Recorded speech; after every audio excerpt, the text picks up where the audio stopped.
Selama Orde Baru yang namanya Papua, dulu bernama Irian Jaya ya, nggak pernah lepas dari hajaran rejim Soeharto. Daerah itu seperti gadis cantik yang tiap hari diperkosa.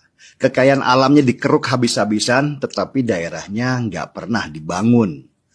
Orang Papua tumbuh dalam ancaman militer waktu itu. Bergerak sedikit mereka mati, nggak bergerak juga mereka mati. Sebagai contoh Freeport, sejak Soeharto berkuasa dia menetapkan Papua sebagai daerah operasi militer atau DOM. Represi yang dilakukan oleh Soeharto dengan menggerakkan militer itu awalnya karena ada konflik terbuka antara masyarakat Papua dan PT Freeport. Karena ketidakadilan yang didapat oleh masyarakat Papua, mereka kemudian mulai berontak.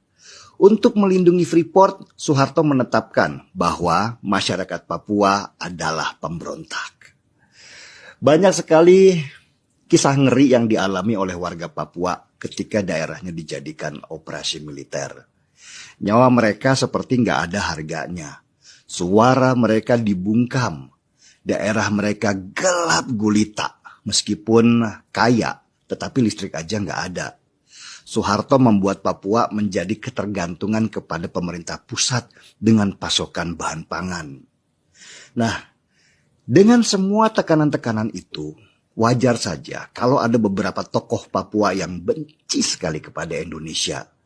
Mereka membangun perlawanan meski taruhannya adalah nyawa. Dan perlawanan itu kemudian berkembang menjadi keinginan untuk merdeka. Dan Soeharto bukannya menyelesaikan masalah Papua dengan pendekatan kemanusiaan, justru dia pakai senjata. Disinilah mulainya gerakan-gerakan untuk memisahkan diri dari Indonesia. Karena kejamnya Soeharto dan pemerintah Orde Baru pada waktu itu kepada Papua.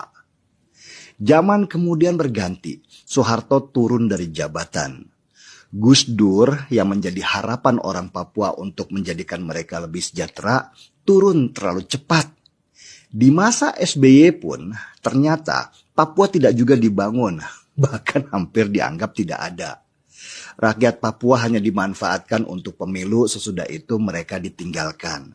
Papua tetap menjadi daerah miskin meski sumber alamnya kaya raya.